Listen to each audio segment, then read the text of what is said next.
Muy buenas tardes. Buenas Eh, tardes. en la fase 3, diagnóstico psicosocial, y con respecto al trabajo colaborativo, que ya es una consolidación, ¿cierto?, del esquema del diagnóstico psicosocial. Entonces, eh, según lo que yo abordé o lo que percibí del caso que nos asignaron, que fue comprendiendo la realidad de violencia de género, pues este es un caso que se presenta violencia de género en la familia Meléndez García, y está conformada por el señor Arturo Meléndez, que es el padre, Marta García, que es la madre, y Sebastián Méndez, que es el hijo, que tiene 7 años. Esta relación lleva 8 años. Sin embargo, se ha venido presentando problemas de comunicación, malos tratos, intentos y agresión por parte del señor Arturo. Eh, ¿Ustedes qué más percibieron del caso, así, digamos, como qué otros, digamos, aspectos pudieron notar dentro del caso?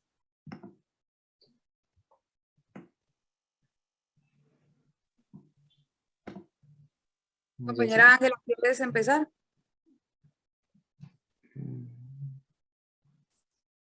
En el caso se puede evidenciar el rechazo de don Arturo hacia su esposa, brindándole insultos, gritos y, transmitiéndole mala energía al niño, como se evidencia en el caso que el niño presenta en algunos casos agresividad y tiene bajo rendimiento académico en el colegio. Sí, también se presenta bajo rendimiento. Digamos que esta problemática no solo va a afectar como tal a la persona directa, que en este caso es la señora Marta, sino que también afecta a su hijo, ¿cierto? Sí, Entonces, compañeros, en este caso vemos un típico caso de violencia intrafamiliar y se suma a esto que es una violencia basada en género, teniendo en cuenta que el agresor es el cónyuge de la señora y padre del niño, Sebastián. Típica, digo, porque es una situación que se presenta a diario en nuestro país.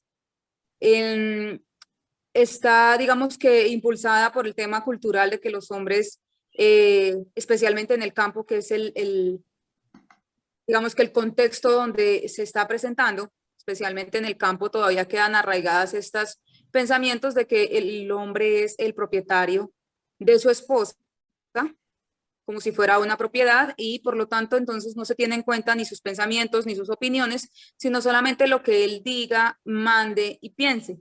Y asimismo es propietario de sus hijos. En este caso, aunque él no agrede al niño, el niño sigue siendo una víctima directa porque está siendo víctima de la violencia intrafamiliar que presencia día con día. Esto ha generado dentro de la familia síntomas en ella, como es obvio, del miedo, el estrés, la ansiedad, la depresión, obviamente una muy baja autoestima. Y pues en el niño, por supuesto, lo que decía la compañera, bajo rendimiento escolar, porque en su casa se está viendo afectado por la problemática y pues por el contexto de violencia intrafamiliar en el que se encuentra inmerso, teniendo en cuenta que como factor de riesgo en este caso encontramos el consumo de alcohol, como en la gran mayoría de los casos que se presentan a nivel nacional e internacional, porque no solamente es en Colombia, sino que la violencia de género es un fenómeno que se presenta a nivel global.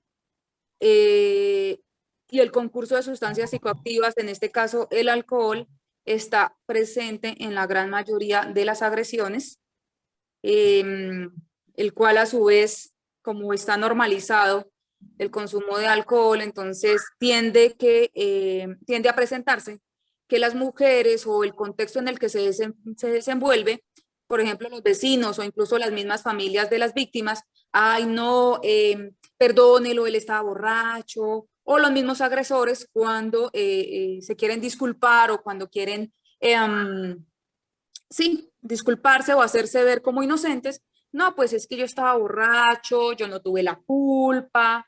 Generalmente esas son las excusas que se escuchan en una comisaría de familia o en una inspección de policía, de acuerdo, pues dependiendo de la entidad que lo esté manejando. Pero esas son las excusas que se escuchan y es por lo mismo, por el tema de la cultura, porque está normalizado el consumo del alcohol, está normalizado que si una persona en estado de embriaguez agrede a otro, pues no tiene la culpa porque pues fue el alcohol.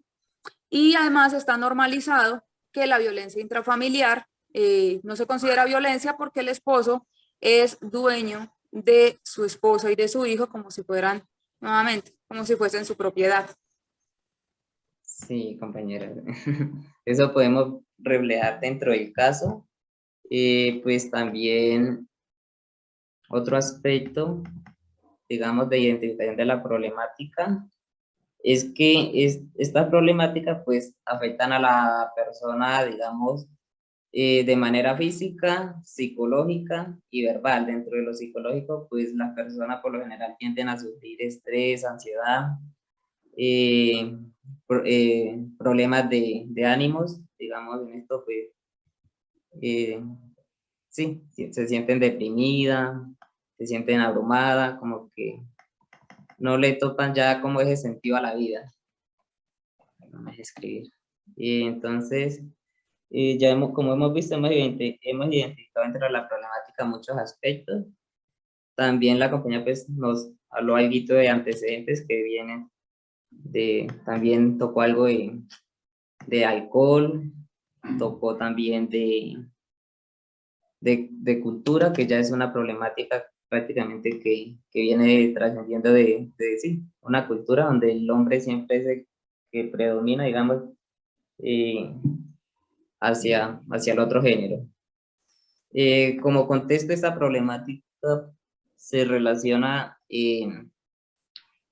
en un ambiente, en un contexto rural, como decía la compañera.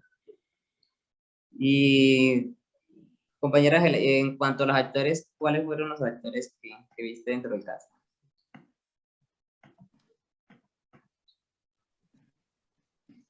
¿Factores de riesgo?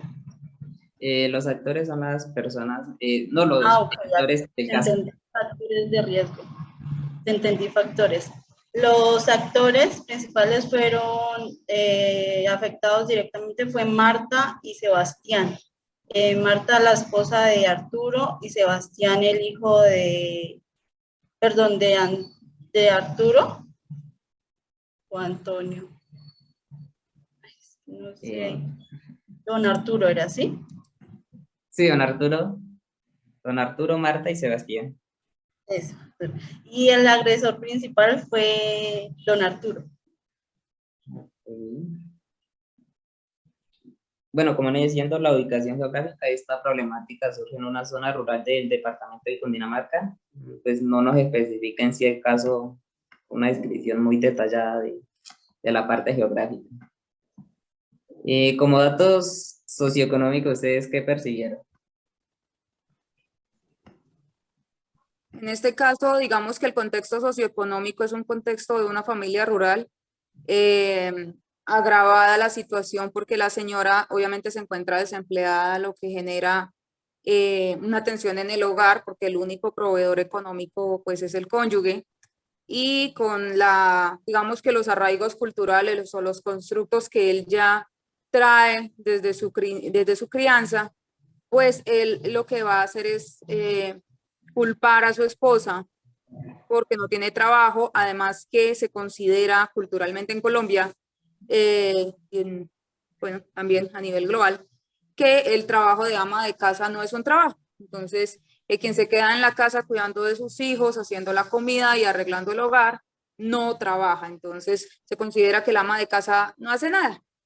Por lo tanto, ese también es una de los constructos que trae o uno de los pensamientos o de los arraigos culturales que se ven en este contexto o en esta situación, porque él considera, y eso se lo dice en el relato, que ella no sirve para nada, que no hace nada y que es una floja simplemente porque no tiene un trabajo adicional a la labor que ella ya realiza como madre, esposa y ama de casa. También se puede ver que, bueno, el tema nuevamente de que sea rural es que no hay autoridades muy cercanas, no hay, digamos que, bueno, aunque no, realmente si uno lo ve en Colombia eso no haría un cambio, pero podría generar que si hubieran vecinos o algo así, los factores de riesgo de pronto disminuirían, además que no se nombra ningún tipo de familia adicional, lo cual quiere decir que la señora Marta no tiene redes de apoyo adicionales en que, pues, que puedan ayudarla o que puedan socorrerla en caso tal, por lo cual se ve acorralada y prácticamente dependiente total de su cónyuge, porque no tiene trabajo, no tiene familia, no tiene redes de apoyo, lo cual la acorrala aún más a esta situación. Sí, compañera. Como podemos ver, en un contexto rural, pues obviamente, digámoslo así, es muy poco esa red de apoyo, ¿cierto? Entonces, esa es otra característica, pues, en la cual, pues, sí, la mujer va a estar como sometida siempre al hombre y, pues, dentro de eso se genera como por parte de la víctima, eh, como como esa forma de ellas pensar, digamos, de no, pues, eh, si me pongo de pronto enojada, va y me deja, o se crea así como esas perspectivas de donde son sometidas así al hombre. Y pues, como usted le dice, no hay esa red de apoyo que también las oriente. Compañera Diana Ángela, ¿quiere agregar algo en cuanto a En cuanto a los características? derechos vulnerados, Ah, no bueno, vulnerados, bien, pues. sería la libertad de personalidad. Bueno, a Marta no se le vulnera este derecho, ya que su esposo la abstiene a ser una persona libre, a socializarse con otras personas y a ser ella misma. El derecho a la igualdad. Don Arturo generalmente es una persona que debe ser respetuoso con su esposa, ya que deben ser iguales, tener igualdad hacia ella, tener igual responsabilidad de sacar su hogar adelante y de brindarle una educación a su hijo. La libertad de exposición. Marta se siente abrumada por tanto maltrato que recibe por su esposo, a donde no se quiere vestir bonito y salir de la casa por miedo a lo que le diga su esposo. El derecho a una vida libre de violencia. Marta es una mujer libre, como cualquiera, tiene derecho a ser feliz, a tener un hogar libre de maltrato, de malas palabras y a socializarse con otras personas. Derecho al mayor grado de salud física y mental. Marta tiene derecho a no ser una mujer que esté siempre al maltrato, a las malas palabras y siempre estar ahí en la casa, no poder salir. Ok, como vemos ahí, la compañera pues nos habló un poco de los derechos vulnerados que se ven dentro de estos casos, ¿cierto? Digamos como factores de riesgo pues que se ven dentro del caso, yo percibí la mala comunicación, también el desempleo, digamos esto también es un factor de riesgo, ya que la señora se encuentra desempleada y entonces eh, el señor empieza como a tener ese tipo de comportamiento hacia ella. ¿Qué otros factores de riesgo así ustedes percibieron?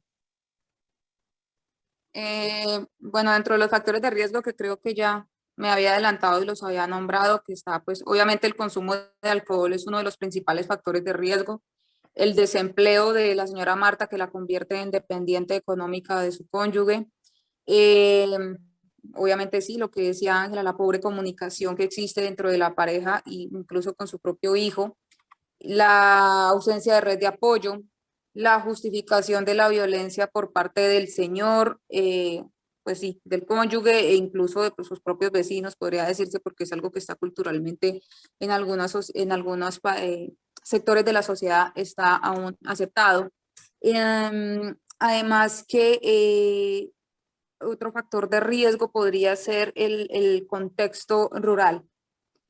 Y yo sí quería agregar algo al tema de los derechos vulnerados, porque ella tiene vulnerados obviamente el derecho a la vida, a la seguridad, a no ser sometida a tratos crueles, que digamos que dentro de Constitución, esos son uno de los principales derechos, no solo de la Constitución, sino de los derechos humanos a nivel universal, a no ser sometida a tratos crueles, degradantes e inhumanos, a su paz, la protección contra todo tipo de violencia, y en este caso en especial se ve que tiene amenazado y vulnerado su derecho a la libertad sexual, pues obviamente porque ella es sometida y obligada a tener relaciones con su esposo, incluso cuando ella no está de acuerdo y no se puede oponer. Y también tiene vulnerado, en mi opinión, el derecho a la identidad, porque sistemáticamente ha sido atacada la percepción que ella tiene de ella misma, de su propio ser, de lo que es ella como persona. Ha visto atacada su identidad como mujer y como ser humano igual a su cónyuge, y se ha visto minimizada y disminuida como persona, y su identidad se encuentra distorsionada para ella. Ok. Bueno, como factores protectores, en este caso, pues se suma, digamos, la comisaría de familia, también se suma el psicólogo, en este caso el psicólogo jurídico, quien realiza la intervención con ella y la orienta, digamos, en estos casos sobre violencia de género. Digamos, como factores protectores podrían ser también las redes de apoyo, pero en este caso pues son como muy limitadas. No sé ustedes qué otros factores persiguieron.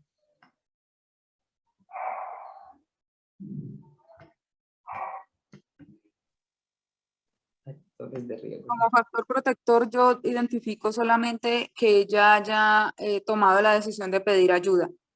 Reconocer que tiene un problema realmente es el primer paso para que pueda salir de él. El hecho de que haya solicitado ayuda para ella y para su hijo es digamos, uno de los más importantes, y de que en este momento se pueda activar la ruta institucional para la violencia de género sería otro de los factores que podrían generarse como factores protectores. Sí, también, digamos.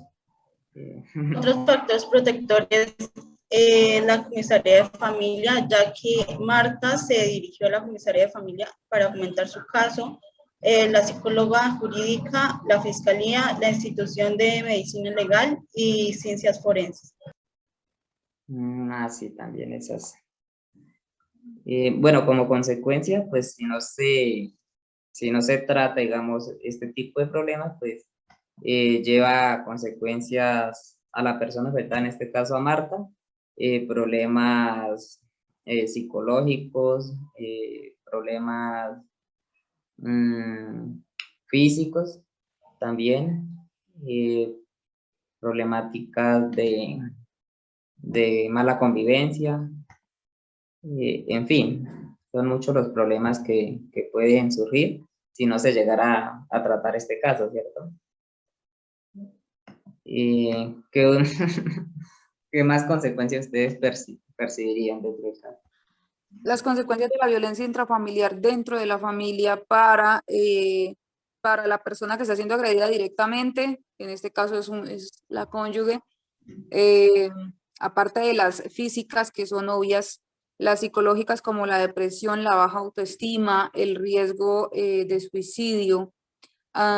Muchas llegan a empezar al consumo de alcohol. En este caso no se evidencia, pero a nivel, digamos que a nivel más general, al revisar el tema de la violencia intrafamiliar, muchas mujeres recurren al consumo de alcohol. Digamos que en estratos un poco más altos se recurre al consumo de pastillas, tranquilizantes y demás para disminuir digamos que los efectos que están sintiendo, para huir de su realidad, y ya consecuencias graves que se han visto a nivel muy general de lo que podemos nosotros evidenciar, se puede llegar como consecuencia a hospitalizaciones y hasta el feminicidio.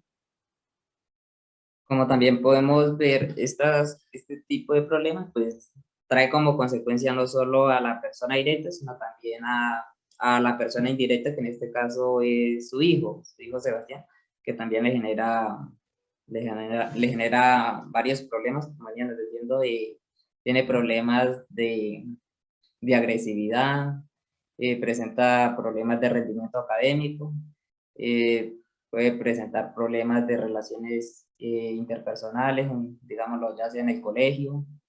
En fin, son muchos entonces los problemas que no solo va a afectar a la persona directa, sino que también en este caso al hijo, al Sebastián, donde percibe a su padre de agresivo. Y bueno, sí. Bueno, como pertenencia a la psicología, entonces ya hablamos un poco de los derechos vulnerados. Entonces, como normatividad, nos rige a nosotros la ley 1060, que es la que se reglamenta el código deontológico y biológico, que ya es la que rige como tal al psicólogo. Y dentro de estas normatividades se encuentran muchas normas que actualmente pues se van modificando. Entonces, y una de las normas que, que tuve en cuenta para este trabajo fue, ¿dónde estará?